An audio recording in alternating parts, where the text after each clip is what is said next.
Au paradis? Mais si votre chemin vers la perfection ne peut se produise sur terre à travers de nombreuses vies, dans chacune d'elles. Apprendre un peu, s'améliorer en tant qu'être humain. Évoluant en termes de gentillesse, de fraternité, d'amour pour. Ensuite, grandir en tant que personne, dans ce cas je crois, oui, que chacun de nous a besoin de renaître autant que nécessaire jusqu'à ce que atteindre la perfection.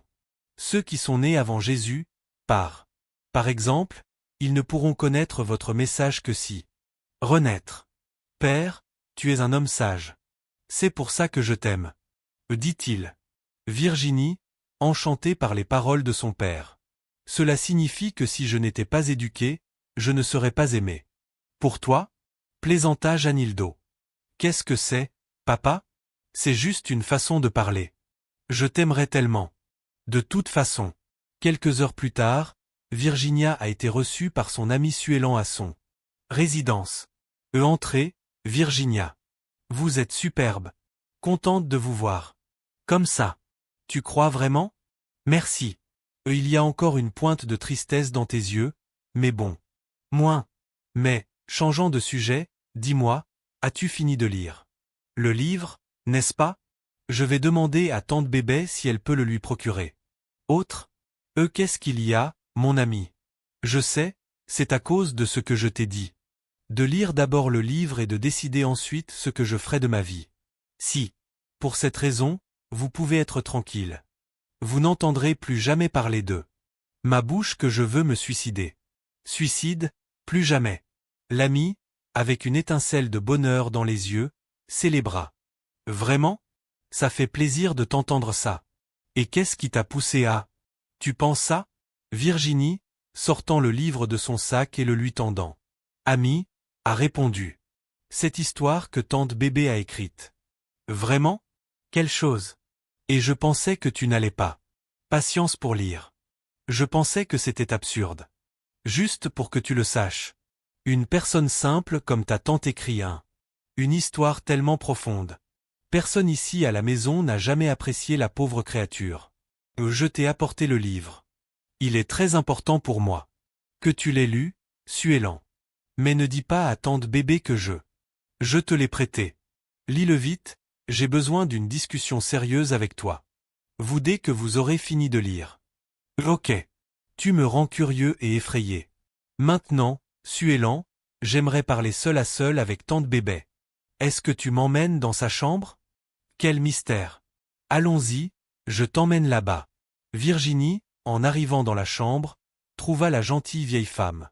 Plier des draps. Voyant la fille, il lui demanda avec une grande joie. Est entrée et s'est assis sur le lit. Merci, tante Bébé. Est-ce que la fille a lu le livre que je lui ai envoyé? Oui, ma tante. Quelle histoire intéressante. C'est à son sujet que je suis venu. Parle à la dame. Dis-moi, ma fille. Je sais. Tu n'as pas aimé. Oui, ma tante. Je voulais juste savoir comment tu as fait. J'ai écrit tout ça. J'aime écrire avec un crayon graphite parce que c'est plus facile à. J'efface si je fais une erreur. Ensuite, je prends un carnet et... Non, ma tante, ce n'est pas ce que je veux savoir. Ce que je veux savoir. C'est de là que vient toute cette histoire. La vieille dame, tapotant l'index de sa main droite sur le tête, répondit. D'ici dans ma tête. Quoi? C'est toi qui inventes tout ça? Tante Bébé ferma les yeux, réfléchit et commença à expliquer. C'est comme ça, ma fille, j'ai une forte envie d'écrire. Puis je prends du papier et un crayon, je commence à inventer et l'histoire sort. Ça va. Je continue, jusqu'à ne plus savoir quoi écrire. C'est intéressant. Que ce n'est pas tous les jours que je sais quoi écrire, mais le temps est toujours. La même chose pour chaque livre. Si je commence un livre à un moment donné et alors je veux écrire à un autre moment pour finir rapidement, je ne peux pas. Je ne fais même pas une ligne. Je ne sais pas pourquoi ça arrive, ma fille. Avez-vous déjà lu des livres spiritualistes? Non, ma fille. Je ne l'ai pas lu. J'ai peur de ces choses-là. Esprit. Mais avez-vous déjà assisté à une conférence dans un centre spirit? La dame se signa et dit, effrayée. Dieu m'en préserve. Je vais à la messe tous les dimanches. Je ne veux pas. Fais face à ces choses. Virginie rit et demanda. Et tu as lu cette histoire que tu m'as donnée? Je l'ai lue plus d'une fois. La dernière fois, c'était quand j'ai demandé à Joasino, un garçon qui vit dans cette maison voisine, pour écrire ordinateur et faire la copie que je lui ai donnée. J'ai lu et il a écrit. Et qu'en as-tu pensé une fois prêt? Tu l'as aimé? Tu sais, ma fille, à vrai dire, il y a des choses que j'écris et je ne comprends même plus. Je ne sais pas d'où je tire autant de choses. Choses compliquées. Mais si c'est moi qui écris, je n'avais pas personne autour, je peux vous le garantir. Avez-vous déjà entendu des voix vous dire quoi écrire? Non. Et Dieu m'en garde d'écouter. D'accord, ma tante. Je suis vraiment venu te remercier pour le cadeau, et... Quel cadeau? Ce n'était rien, ma fille. Virginia quitta la pièce, dit au revoir au personnel de maison et partit. Avec Suélan sur le trottoir.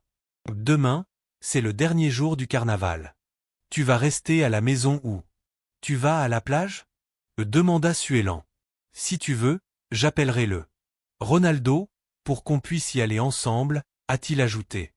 Je vais rester à la maison et me reposer demain et mercredi. Sandre. Jeudi reprise du travail et de l'université. C'est vrai.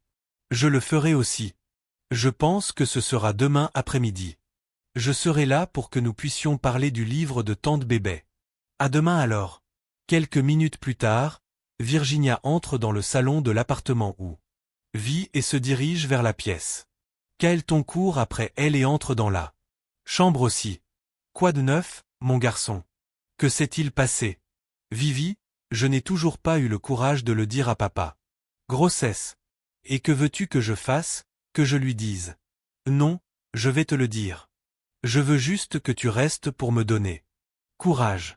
Quand est venu le moment de le faire, il a su le faire tout seul, il ne m'a pas appelé.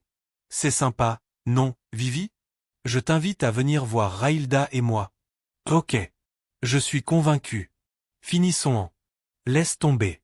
Je suis juste en train de ranger mon sac. Virginia se souvint que dans l'histoire de Laura, il avait été dit que ton frère dans la prochaine vie serait ce garçon de l'époque de l'esclavage qu'il avait échangé contre une esclave. Il viendrait pour qu'elle puisse guider et les deux s'harmonisent, mettant fin à une possible une aversion qui pourrait encore exister entre eux. En arrivant dans la chambre, ils trouvèrent monsieur Janildo en train de regarder un programme télévisé. Chacun était assis dans un fauteuil et le garçon regarda sa sœur. Elle lui fit signe de parler. Papa, je veux. Que veux-tu? Ce dont j'ai dit que j'allais parler après le déjeuner. Je suis venu pour parler. Oui, c'est vrai, tu peux le dire. C'est juste que... Il regarda sa sœur dans les yeux. Virginia l'encouragea en disant. Parle, mon garçon. Ma copine est enceinte. Quoi? Demanda Janildo, surpris.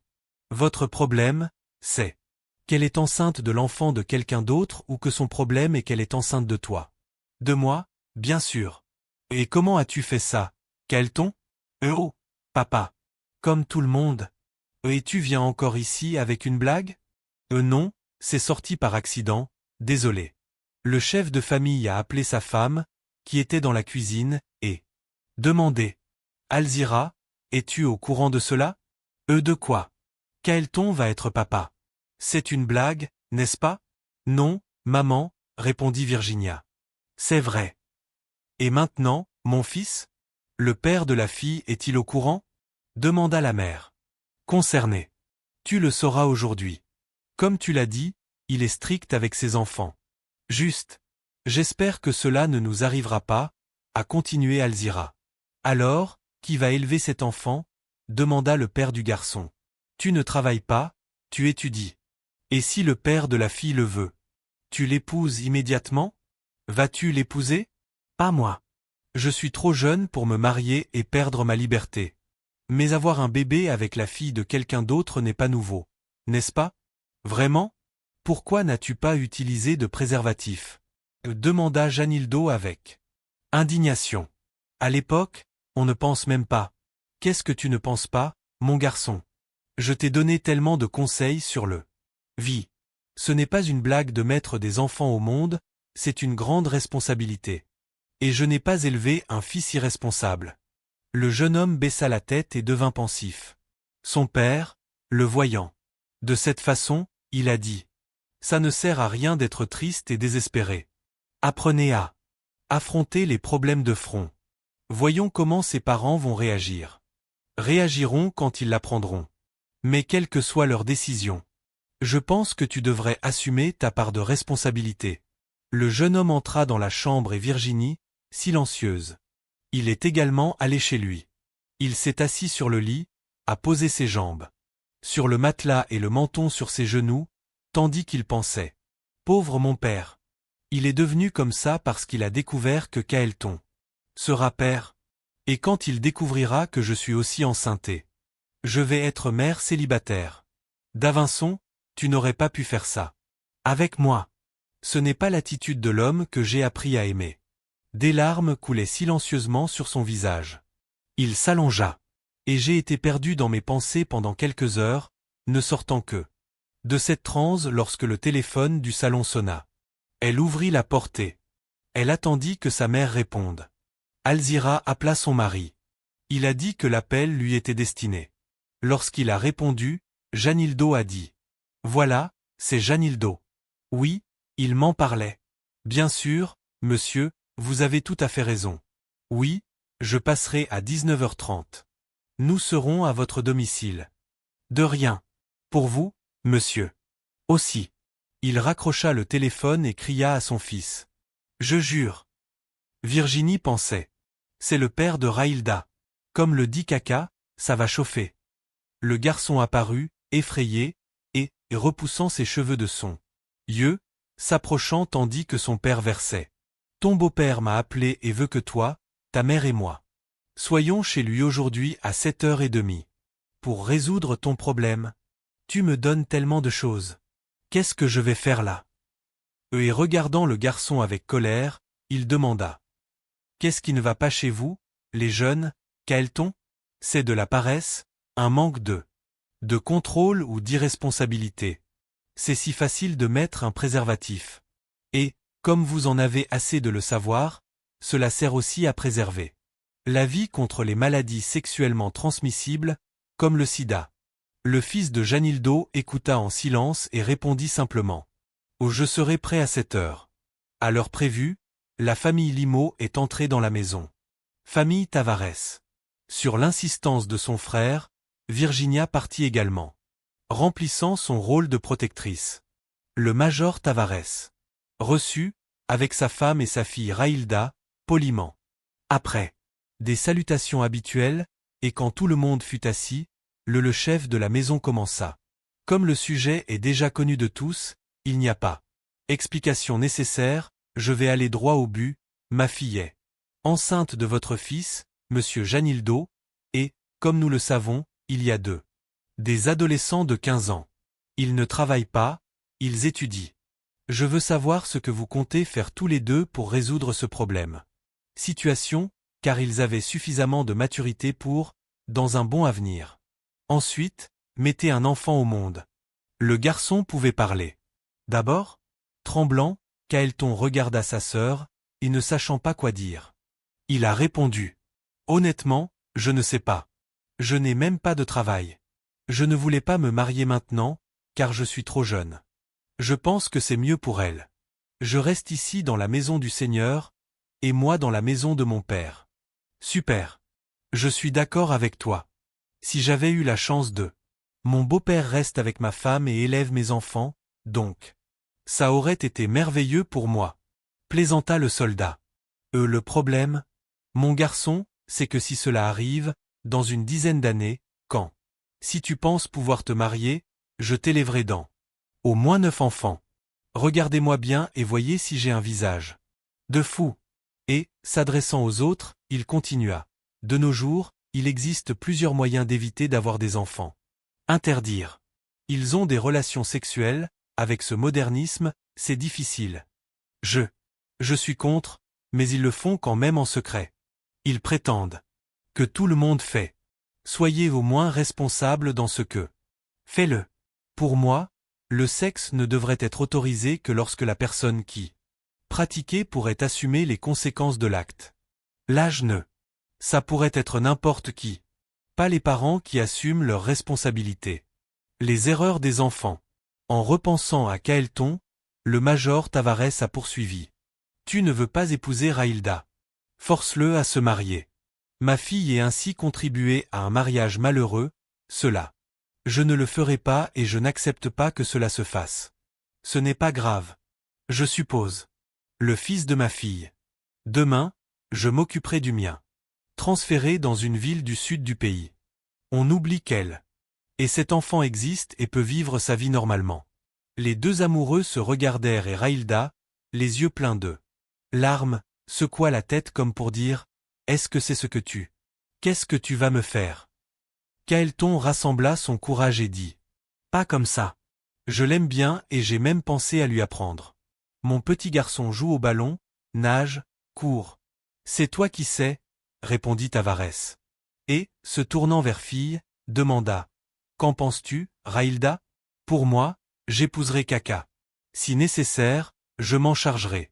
Un travail pour aider. Et où vivrions-nous? Demanda le jeune homme, affligé. Soit ici, soit chez ton père, à toi de choisir, dit-le. Militaire. Je ne dis pas que vous devez vous marier sur papier. Mais au moins ils vivront ensemble pour que cet enfant ne être élevé sans l'amour et l'affection du père. Kaelton regarda Janildo et demanda. Papa, ça pourrait être chez nous, ou plutôt, chez nous. Appartement? Ce que je ne ferai pas pour toi. Si, tu peux, mon fils. Soyons clairs, intervint le major Tavares. Je n'oblige personne à faire quoi que ce soit. Ce que je ne veux pas, c'est rester. Élever les enfants de parents irresponsables. Se marier ou rester ensemble, c'est à vous de décider. Toi, la mère de la jeune fille, restée silencieuse jusque-là, entra dans la pièce. Conversation, en disant. Je préfère que tu te maries. Je ne veux pas que ma fille vive avec toi. Avec un homme sans me marier. J'ai toujours rêvé d'une. Très beau mariage à l'église. Je suis d'accord avec vous, Madame Raquel, dit Madame Alzira. C'est encore mieux, parce que si ce n'est pas comme ça, pour la moindre petite bagarre, ils peuvent vouloir se séparer. Être marié rend la chose plus difficile. Puisque tout est réglé, pouvons-nous y aller? Demanda le père du garçon. Marié. Calme-toi, Janildo, permets-moi de t'appeler comme ça, puisque nous allons. Soyons parents. Prenons un verre pour fêter ça. Le couple est parti, se dirigeant vers l'avant de la résidence. Regarde dans quoi tu m'as embarqué. Devoir me marier et perdre mon la liberté. Et il faut encore travailler. Dit Kaelton. Oui, jeune homme. Et qui me harcelait sans cesse pour que je le fasse? Celui-là? Mais ça t'a vraiment plu. Si vous ne voulez pas vous marier, ne vous mariez pas.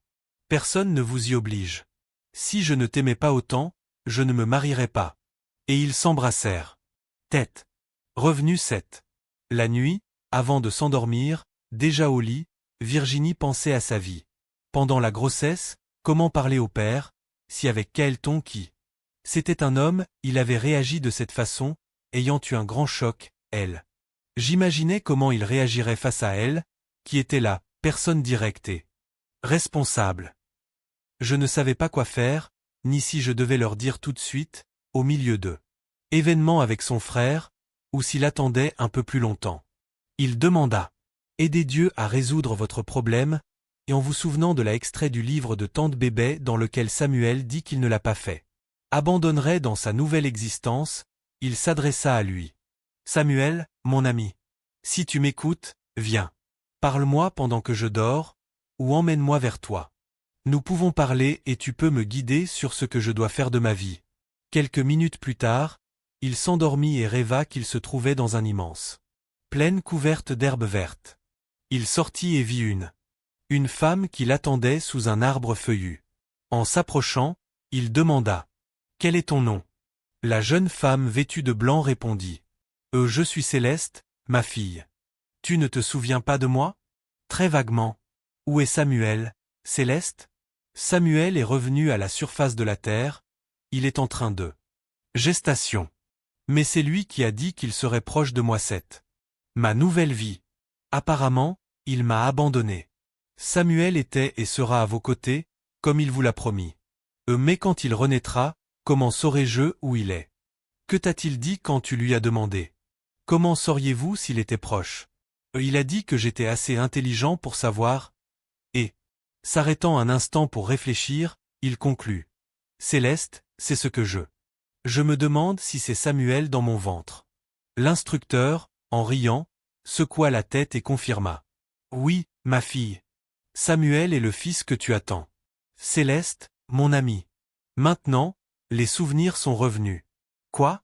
Ravi de te revoir.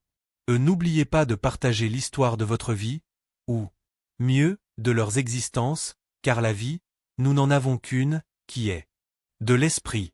Partagez-le pour éviter que d'autres ne commettent la même erreur que vous avez commis et que vous devez souffrir autant que vous avez souffert.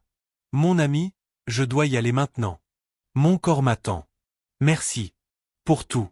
Virginia s'est réveillée avec un sourire aux lèvres, se souvenant de là. Il avait fait un rêve, et la main droite sur le ventre, il pensait. Alors c'est toi, hein, mon ami. L'après-midi du lendemain, mardi de carnaval, en Virginie. A reçu la visite de Suélan. Ok, je viens de lire le livre. Tu as dit que tu voulais parler. Avec moi dès que j'ai fini. Que as-tu pensé de l'histoire? J'ai trouvé ça très compliqué. La fille s'est suicidée et n'est pas morte. Puis il vit qu'elle était morte. Cela ne pouvait être que l'œuvre de sa tante. Chérie. Je ne sais pas d'où elle sort autant d'histoires fantastiques. Suélan, tu n'as identifié personne? Non. Pourquoi? Tu connais quelqu'un de cette histoire? Virginia s'est positionnée juste devant son ami et a demandé. Et maintenant, en regardant mon corps? Je ne comprends pas où tu veux en venir. La jeune femme handicapée a soulevé sa jupe, révélant sa jambe. À gauche et montrant le panneau. Je n'arrive pas à y croire, Virginia. Tu as un tatouage. Tu aimes le personnage du livre? Waouh, tu as adoré celui-là. Une histoire tragique? C'est une histoire de suicide, c'est pour ça que tu l'as aimé. Réveille-toi, Suélan. C'est une tâche de naissance. Serait-ce? Est-ce difficile de comprendre que je suis Laura qui est revenue? L'ami était paralysé par l'information. Regarde mon corps, le signe, la grossesse dans le même. Les circonstances de la grossesse de Laura. Et vous n'avez toujours pas réalisé que c'est ma sœur, ou plutôt celle de Laura, qui est maintenant venue en tant que une amie plus qu'une sœur? C'est vrai, Virginia. C'est sûrement pour ça que j'ai tant pleuré. Dans les passages où Valéria pleurait en disant qu'elle ne voulait pas voir le encore un mort. Et, réfléchissant un peu, il demanda. Comment le? Est-ce que tante bébé était au courant de ces choses? Je n'en sais rien, mon ami. C'est pour ça que je suis allé lui parler. Mais elle dit que c'est dans sa tête et c'est tout. Dans ce cas, je serais morte parce que j'ai provoqué un avortement. Avec une expression triste, Suélan continua. Je suis allé passer un examen gynécologique en raison de son mariage avec Ronaldo, et le médecin. J'ai dit que je ne pouvais pas avoir d'enfant. J'ai un problème avec mon utérus. Cela pourrait être à cause de l'avortement que j'ai provoqué. Oui, mon ami. Quiconque désobéit aux lois de la nature doit réajuster-les. Prenons mon cas. J'ai sauté d'une hauteur pour mourir. Je me suis cassé tout le corps, puis je suis venu avec mes jambes comme ça et ça. Corps laid. Mais oublions ça. Viens me faire un câlin. Sœur. Les deux filles se sont serrées dans les bras très affectueusement. Virginie se rassit et dit à son ami, un peu gênée. Tu sais, Suélan, même ce problème concernant les femmes. J'en ai aussi des noirs. Ça m'a beaucoup perturbé, ça m'a fait. Pensant que j'avais un trouble concernant ma sexualité. Maintenant je sais que c'était juste par envie et sans comprendre cet amour. Ne choisis pas la couleur, la position sociale ou la beauté physique. Moi, dans ce. À l'époque, je ne comprenais pas pourquoi ce garçon ne me voulait pas et préférait mon esclave. Alors je chercherais une excuse pour justifier sa préférence, pensant que les femmes noires avaient une voix. C'était spécial d'avoir des relations sexuelles. J'ai donc essayé à tout prix découvrir ce qu'ils ont fait pour attirer les hommes. Comme je l'étais. Boba. Alors, Virginie, cela explique la passion et la facilité de Davinson à propos de la langue anglaise. Exactement. Il parle couramment anglais et vient même enseigner la langue. Tête. Règle 8. Mercredi décembre, 10h45. L'interphone sonna et Virginia répondit. Le portier dit. Madame Virginia, Monsieur Davinson vous demande de me faire savoir que. Va monter. La fille fut choquée, réfléchit un instant et répondit. Affirmation. Davinson? Courte pause. Je ne connais personne. Davinson. Dit à ce type qu'il s'est trompé d'adresse. Mais, Madame Virginia, c'est votre petite amie. Je t'ai déjà dit, Joao Pedro, que je ne connais personne. Davinson, et je n'ai pas de petite amie. D'accord. Je vais lui dire. Si vous laissez monter ce jeune homme, je demanderai à mon père de déposer une plainte aujourd'hui lors de l'assemblée de copropriété selon laquelle vous laissez entrer des personnes indésirables dans notre appartement. Je comprends. Désolé. Environ 1 heure plus tard, Suellan et Davinson sont arrivés. À l'entrée de la copropriété. La jeune fille a dit au portier que serait responsable de l'ascension du garçon.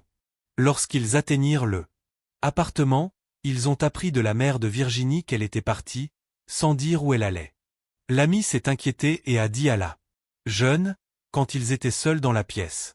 Et maintenant, Davinson, que s'est-il passé? Où est-elle allée? Partie, mon Dieu? Je vais l'appeler sur son portable.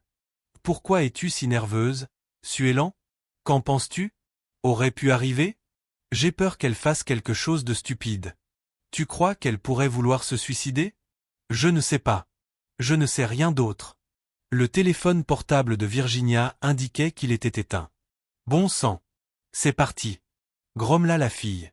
Si seulement nous savions où chercher. Suellan, c'est ça. Me donnant de l'angoisse, de la tristesse, une envie de pleurer, une désespoir. J'ai eu une impression de déjà-vu, tu sais ce que c'est? C'est l'impression d'avoir déjà vu ou vécu quelque chose de similaire. A-t-il avoué? Davinson, avec une expression désemparée. Ils restèrent dans cette impatience pendant près de 2 heures.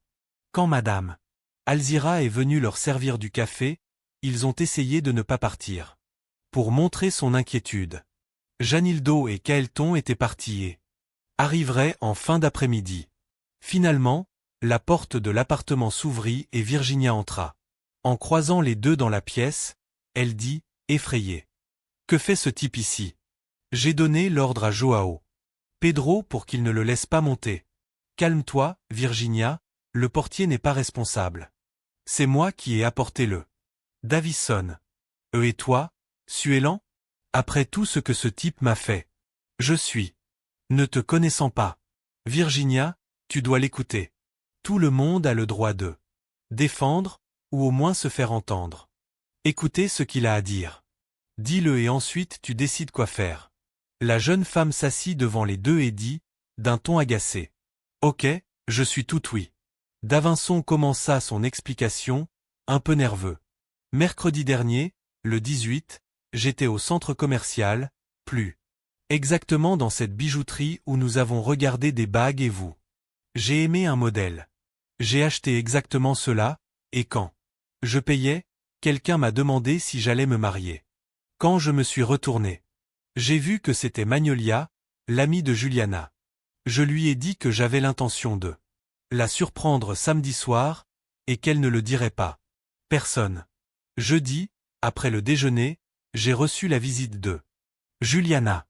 Elle est venue me demander d'emprunter un sac de voyage et aussi que j'aille chez toi pour jeter un œil à ton ordinateur. J'ai trouvé étrange qu'elle n'ait pas de sac de voyage, après tout. Elle voyage beaucoup, mais, en quittant ma maison, elle m'a dit. Antonina, la fille qui travaille pour ma mère, dit à maman lui qu'il voyagera avec moi. J'ai hoché la tête en disant que c'était un mensonge. Dans la voiture, elle m'a proposé des bonbons à sucer. J'ai accepté, puis j'ai immédiatement perdu connaissance. À mon réveil, j'étais attaché dans une petite maison au milieu des bois. Je l'ai supplié de me laisser. Je me fiançais samedi. Mais elle a dit que je ne le ferais que. Je l'épouserais si c'était elle. Je ne savais même pas qu'elle était obsédée par moi. J'ai dit que je ne ressentais rien pour elle et que tu me plaisais. Virginie ne put se contenir et demanda. Et la lettre mettant fin à notre relation? N'était-ce pas elle qui écrit? L'écriture était la tienne. J'ai écrit la lettre, merci pour elle. Est-ce qu'elle t'a attrapé la main et l'a forcée? Demanda la fille avec un peu d'ironie dans sa voix. Je l'ai écrit parce qu'elle m'a dit que si je ne l'écrivais pas, je te donnerais certains bonbons et tu dormirais pour toujours. Virginie, avec une expression différente de l'expression initiale, questionna le garçon encore une fois. Et pourquoi l'a-t-elle laissé partir comme ça, sans prévenir? Il a demandé doucement s'il y avait quelqu'un à proximité qui pouvait. Écoute ce qu'il dirait. Tu peux parler, répondit Suélan. Madame Alzira se rendit dans sa chambre. Le garçon a montré le ventre de sa petite amie et a demandé. S'adressant à son amie. Est-ce qu'elle le sait? Après avoir reçu l'information positive, il a poursuivi. Elle m'a laissé partir parce que je lui ai dit que tu étais enceinte. Puis, quand j'ai dit ça, elle s'est transformée. Elle a dit qu'elle me laisserait partir pour que je suis venu pour élever mon fils. Je ne voulais pas d'enfant, par culpabilité. Elle a vécu ce qu'elle a vécu, être élevée sans père. Et moi aussi. A déclaré que son père avait abandonné sa mère lorsqu'il avait découvert sa grossesse. Et qui a beaucoup souffert de l'absence d'un père et des préjugés d'eux. Autre. Pauvre petite. Commenta Virginia, se sentant désolée pour elle. Le jeune homme amoureux sortit de sa poche la boîte contenant les bagues. Il l'étendit vers sa bien-aimée et demanda. Veux-tu m'épouser, Virginie? Elle réfléchit un instant, se souvenant de ce qu'elle avait lu dans le livre de sa tante. Bébé, et j'ai conclu que tout se passait exactement comme c'était. C'est arrivé la dernière fois. La fille envieuse voulait son petit ami, créant une situation qui suggérerait qu'elle, Virginia, était être abandonnée enceinte, et a conclu. Si je suis Laura qui est revenue, alors Davinson, selon le livre, ça ne peut être que John. En regardant le garçon avec une expression de grande émotion, il a répondu. Comment pourrais-je ne pas l'accepter? Et, après avoir réfléchi un instant, il continua. Mais ce ne sera pas comme ça. Reprenons le thé avec Cour et tu me demandes officiellement d'être ton père. Planifions un rendez-vous pour samedi prochain, le 28. Ils s'embrassèrent passionnément. Virginia ne. Je pouvais arrêter de penser, soulagée. Si je m'étais suicidé, j'aurais fait la même erreur que. Laura s'est engagée. Janildo et Kaelton sont arrivés de la rue, au même moment où Alzira quitta la chambre pour se rendre au salon. Après les salutations, formellement, et la disparition du garçon a été élucidée, le frère de Virginia. Il demanda, déterminé. Tu vas laisser tomber, mec? Tu veux au moins en faire un? Signaler cette femme au commissariat? L'enlèvement donne. Chêne. Non, répondit Virginia. C'est une pauvre créature. Et l'important c'est que Davison soit là. Et, se souvenant du portier, il dit. Waouh, je dois m'excuser auprès de Joao Pedro. J'étais très. Je l'ai eu en dur ce matin. Suélan, curieux, demanda. Virginie, où étais-tu quand Davidson et moi sommes-nous arrivés? Tu ne peux pas imaginer l'angoisse de ton ami, Vivi. Comment t'a-t-il? Davison. Je suis allé à l'église pour prier, alors j'ai éteint mon téléphone portable. Et, regardant sérieusement Suélan, il demanda. Pourquoi, Suélan? Tu pensais que j'aurais pu faire quelque chose contre ma vie? Je te l'ai dit, mon ami, oublie ça. Maintenant je veux juste vivre. Jeudi, pendant le déjeuner, Janildo a dit à son fils. Kaelton, je t'ai trouvé un travail. Où et faire quoi? Ici même, dans la copropriété. Tu seras assistant de concierge. Oh là là! Quelle position! Je vais le dire à mes amis, du mieux que je peux. Fierté, les gars, je suis maintenant l'assistant du gardien de la copropriété. Là où j'habite.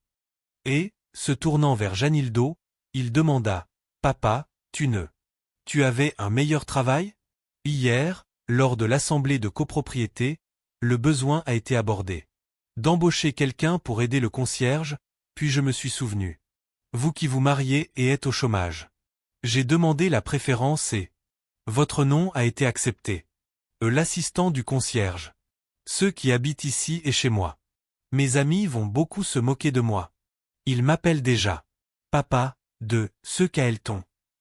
Au lieu de jouer sur le terrain ou, en prenant un bain dans la piscine, grand-père nettoie les dégâts des autres. Nous partirons. Oui, mon fils. Ceci est pour t'apprendre à réfléchir avant d'agir. Certaines choses. Pouvoir, profiter, comme vous dites, les jeunes. Jeunesse pour longtemps encore, mais vous devrez plutôt affronter la responsabilité de la vie conjugale et de la vie familiale. Mais il y a de bonnes nouvelles, mon frère, interrompit Virginia. Quand je me marierai, toi et Raïlda aurez ma chambre, qui est beaucoup plus grande que la vôtre et qui est une suite. Que puis-je faire? Il n'y a pas d'issue, j'ai déjà fait une bêtise. Tête. Chapitre 9. Le jour du thé est arrivé, le 28 février 2009. Tous les invités étaient déjà arrivés, dont Davinson. Kaelton. Pratiquement forcée par sa sœur, elle a appelé les parents de Raïlda pour de leur demander officiellement. J'ai trouvé ça très ringard, mais, malgré tout, il avait accepté. Les garçons et les filles les plus entreprenants ont fait, comme la dernière fois, les présentations, animant l'atmosphère. Après plusieurs blagues, l'un d'eux a regardé Vivian et a demandé. Vivian, tu es si silencieuse aujourd'hui. Tu ne vas rien présenter? Non, je n'ai rien préparé. Je n'ai pas eu le temps. Alors récite ce poème sur les handicapés. Après beaucoup d'insistance de la part de ses amis, elle récita. C'était très applaudi et le beau-père de Kaelton demanda la parole. Bonsoir à tous. Je suis Tavares, le futur beau-père de Kaelton. Je voudrais dire quelques mots, mais ne vous inquiétez pas, je serai bref. Même parce que c'est une fête de jeunes, et je me sens très bien. Après avoir été applaudi, il a continué. La poésie de la fille sur le handicapé. C'est vrai. La discrimination à l'encontre de ces personnes est constamment vue, où que vous alliez. Il semble même que les personnes handicapées ont une maladie contagieuse ou perturber la vie de ceux qui ne souffrent d'aucun handicap visible. D'après les informations dont je dispose actuellement, Vivian étudie, travaille, est très intelligent, et en plus, a le sens de l'humour. Enviable. Ceux qui prétendent être parfaits et qui discriminent. Les handicapés, comme le dit la poésie, sont les personnes véritablement immorales, salées. Inconvénient. Mais un jour, M. Tavares interrompit l'un des garçons, les choses vont changer et les gens prendront conscience qu'ils doivent. Soyez plus solidaires envers nos frères et sœurs handicapés. Bien sûr. Aujourd'hui, la loi impose aux bâtiments publics d'avoir un projet d'accessibilité pour les personnes handicapées physiques. Les trottoirs sont déjà disposés d'une bande de sol tactile pour que les personnes aveugles puissent se guider, les porter. Les salles de bain sont déjà adaptées à l'accès en fauteuil roulant. Les bus publics ont également commencé à s'adapter. Il reste à s'adapter. La tête des gens. Mais un jour, on y arrivera. Merci, les gars, de m'avoir écouté. Vivian a remercié. Merci, Monsieur Tavares, d'avoir défendu ma classe. Vous. C'est très sympa. Les commandes officielles ont été passées et ensuite la nourriture a été servie. Et des boissons. Alberto, voyant Vivian seule dans son fauteuil roulant. Observant les couples amoureux, il s'approcha d'elle et lui demanda. L'amour est beau, n'est-ce pas? As-tu déjà aimé quelqu'un comme ça, Vivian? Un de ces amours qui nous rendent fous? J'ai aimé, non, j'ai aimé. Je suis folle, amoureuse d'un mec. Mais il ne l'a jamais su. J'ai peur qu'il le découvre et qu'il reste avec moi. Par pitié, en aimant l'autre. Mon cas est similaire au vôtre, mais à l'opposé. Je suis aussi amoureux d'une fille, mais j'ai peur d'elle.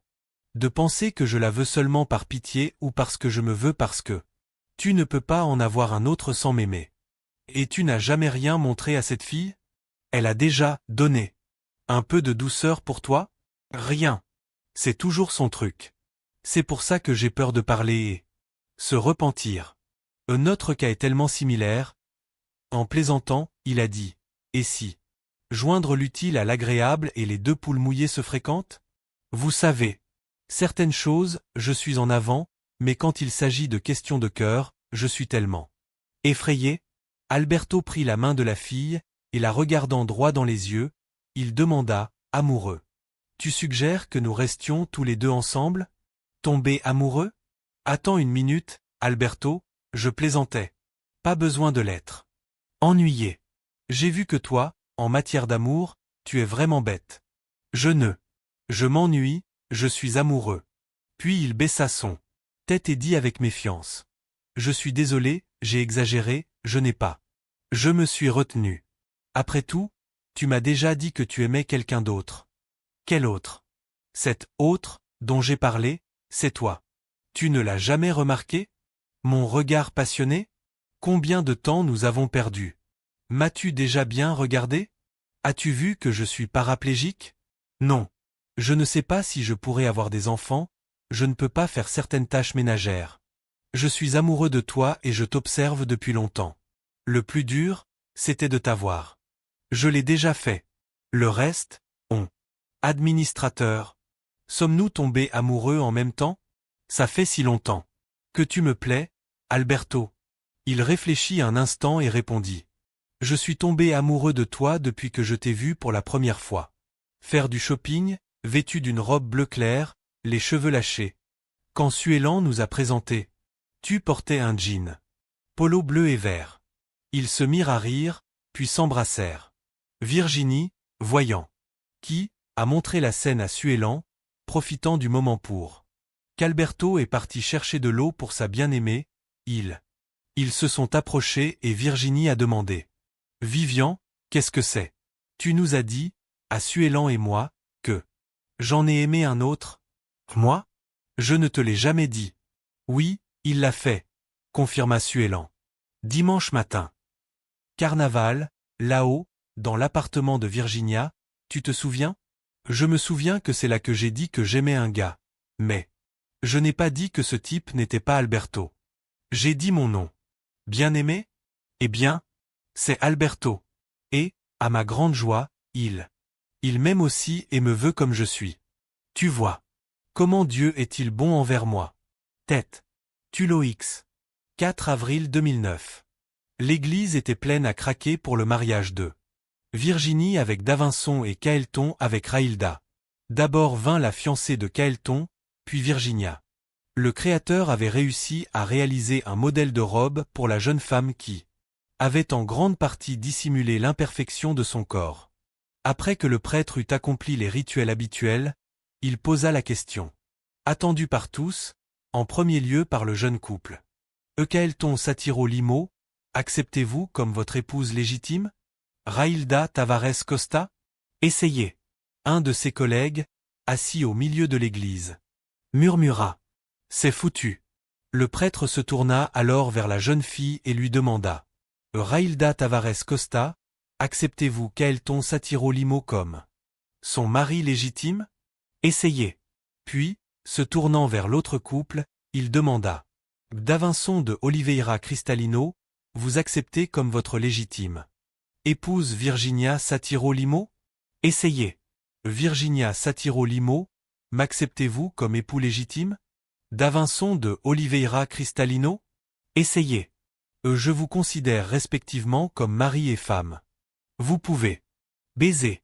Après le baiser, Virginie, brisant le protocole d'un mariage conventionnel, a demandé le micro au prêtre et a dit.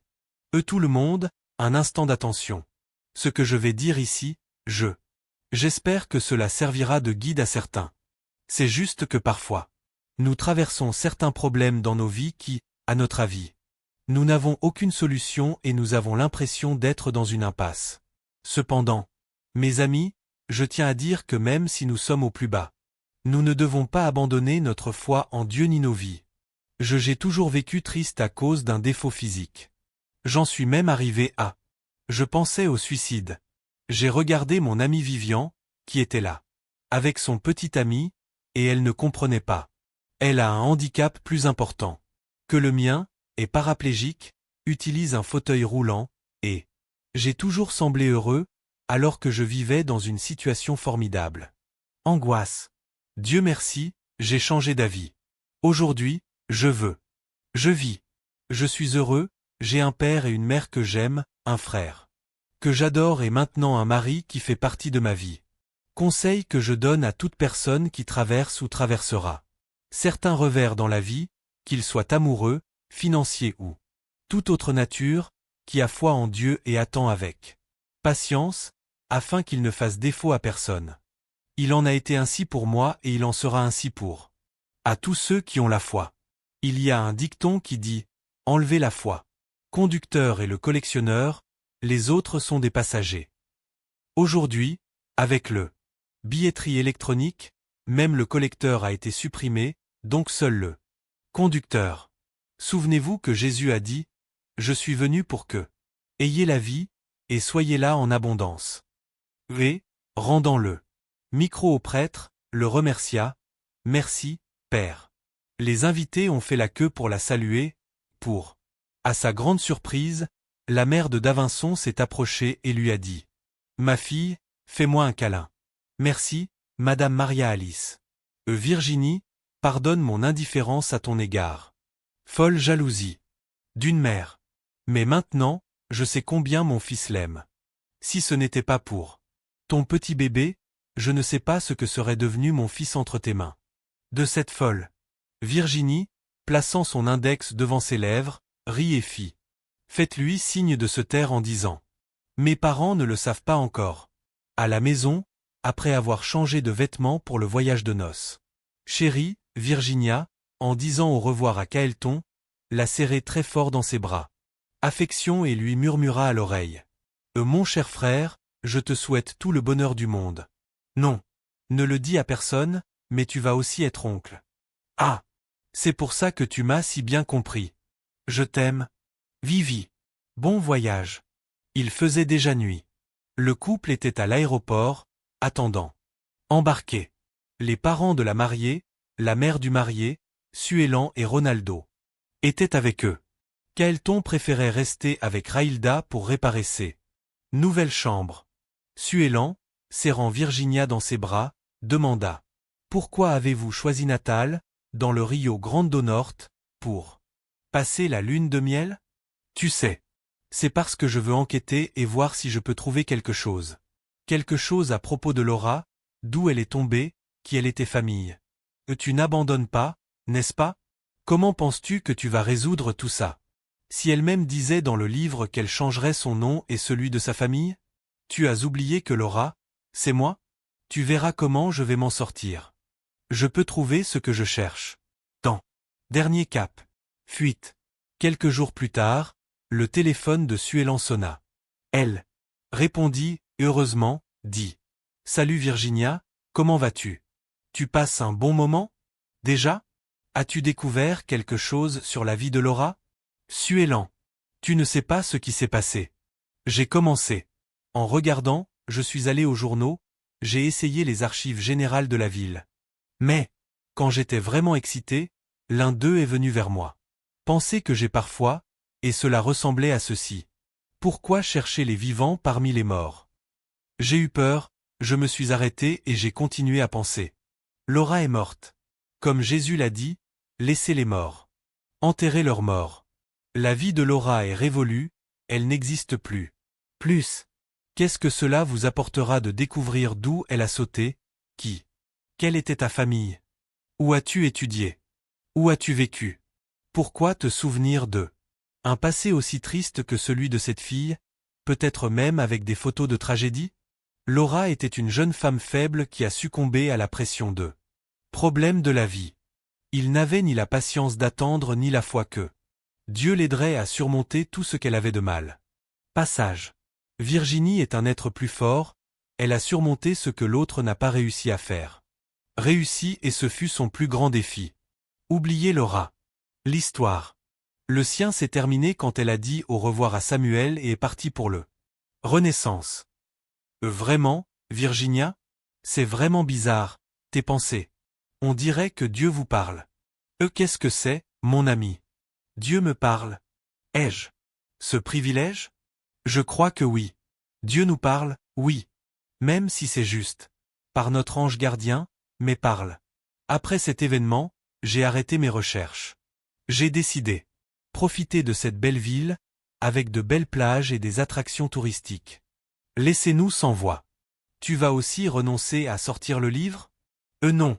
Ce livre est mon engagement à essayer d'empêcher les autres de. Les gens se suicident et vivent tout ce que j'ai vécu ou même. Pour le pire. Tout est déjà prévu. J'ai rencontré un homme. Ici à Natal, qui aime vraiment écrire. Je vais lui passer un copie du livre que tante Bébé m'a donné, et je suis en train de rédiger l'histoire, depuis ce jour du premier thé que nous avons préparé, quand je suis arrivé à mon appartement et j'écoutais la musique. Toucher au front, et voir un avion passer, jusqu'à maintenant. Cette conversation. Je vais parler de mon frère, de mes parents. Toi et même Vivian.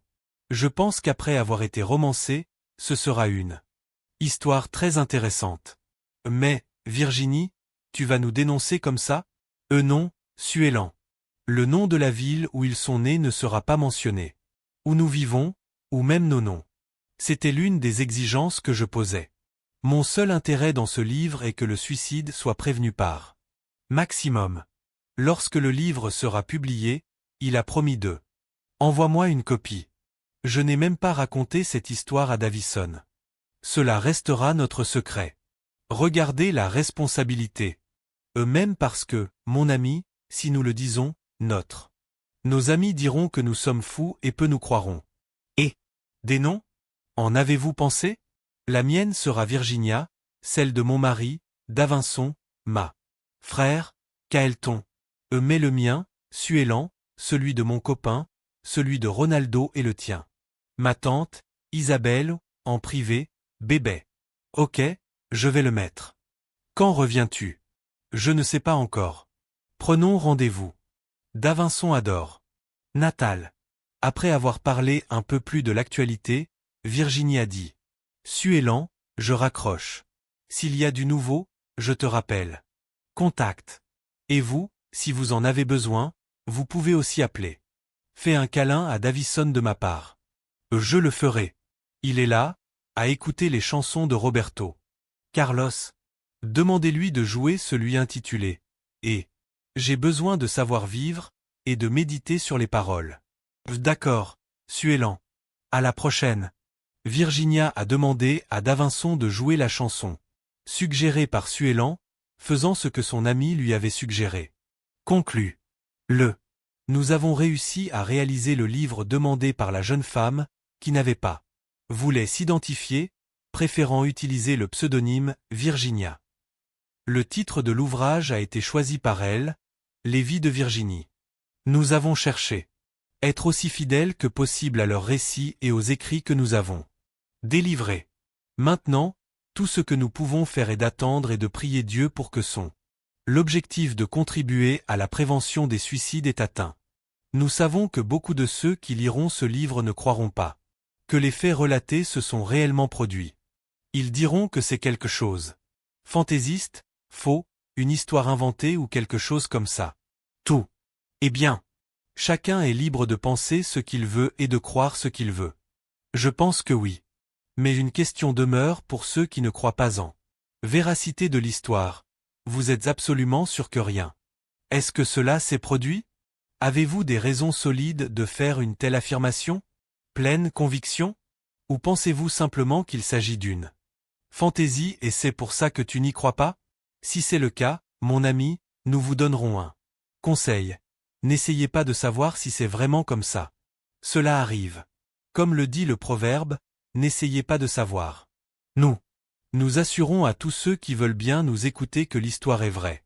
Même si cette histoire spécifique et ses personnages ne étaient vrais, la vérité est qu'ils sont vrais. Conséquences présentées ici pour l'esprit de plusieurs jeunes. Et les adultes qui se jettent des bâtiments, des ponts et des viaducs. Cherchant la mort, quittant père, mère, parents et amis. Désespérés face à la terreur de voir les corps de leurs proches. Des proches brisés par l'impact des chutes. Sans parler des autres types de décès causés par les occupants des corps eux-mêmes, ce qui génère des scènes bizarres. Au regard angoissé de leurs proches. Et combien de culpabilité finissent par provoquer les gens, qui souvent désespèrent. Avoir le sentiment d'avoir échoué d'une certaine manière et voir leur vie leur échapper.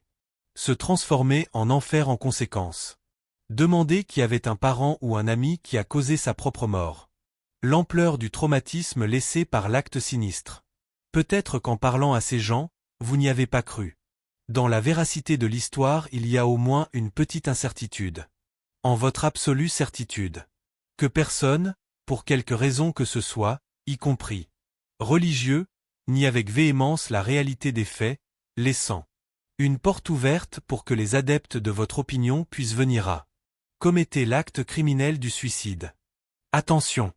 La victime de votre la conviction et sa mauvaise influence pourrait être un ami, un parent, le prochain, ou même un de vos enfants.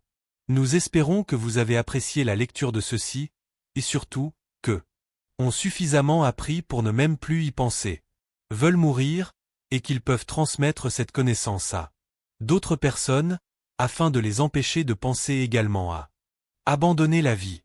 Nous dédions ce livre avec beaucoup d'affection à tous ceux qui une raison de s'identifier à l'histoire de Virginie. Francisco Faustino Costa.